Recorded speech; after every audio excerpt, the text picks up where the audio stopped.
میر غدار اور مہاجروں کا سب سے بڑا یہ فاروق ستار، یہ عامر خان سبزواری، یہ کیا نام ہے اس کا چمچا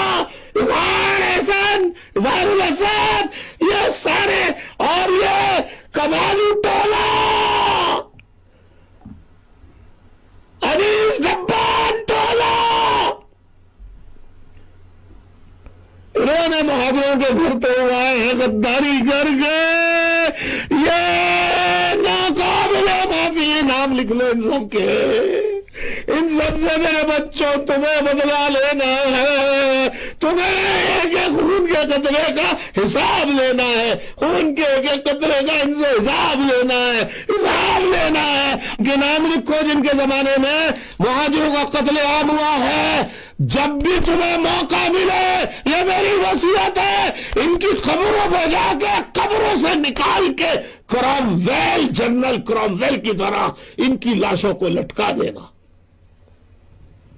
اور صرف ان سے بات نہیں بنے گی۔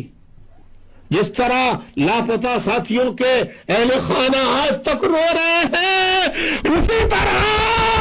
ان کے اہل خانہ کی بھی ایسی کی تیسی کرنا میرے ساتھیوں، خود کو مار کے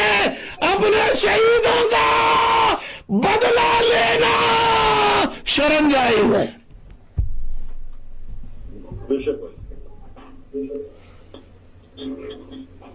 کے سابق رہنما اور سابق رکن قومی اسمبلی علی رضا عابدی کراچی میں قاتلانہ حملے میں جاں بحق ہو گئے ہیں۔ اب سے کچھ دیر پہلے اطلاعات تھی کہ گھر کے باہر انہیں ٹارگٹ کیا گیا اور زخمی حالت میں اسپتال منتقل کیا گیا تھا، لیکن وہ جان بر نہیں ہو سکے۔ ڈاکٹرز نے بہت کوشش کی کہ ان کی جان کو بچایا جا سکے، لیکن اطلاعات تھی کہ گردن اور سر پر گولیاں لگی ہیں، جس کی وجہ سے ان کی حالت انتہائی تشویشناک بتائی جا رہی تھی۔ اور اب افسوسناک خبر آپ تک پہنچائیں کہ ایم کیو ایم کے سابق رہنما اور سابق رکن قومی اسمبلی علی رضا عابدی قاتلانہ حملے میں جاں بحق ہو گئے ہیں۔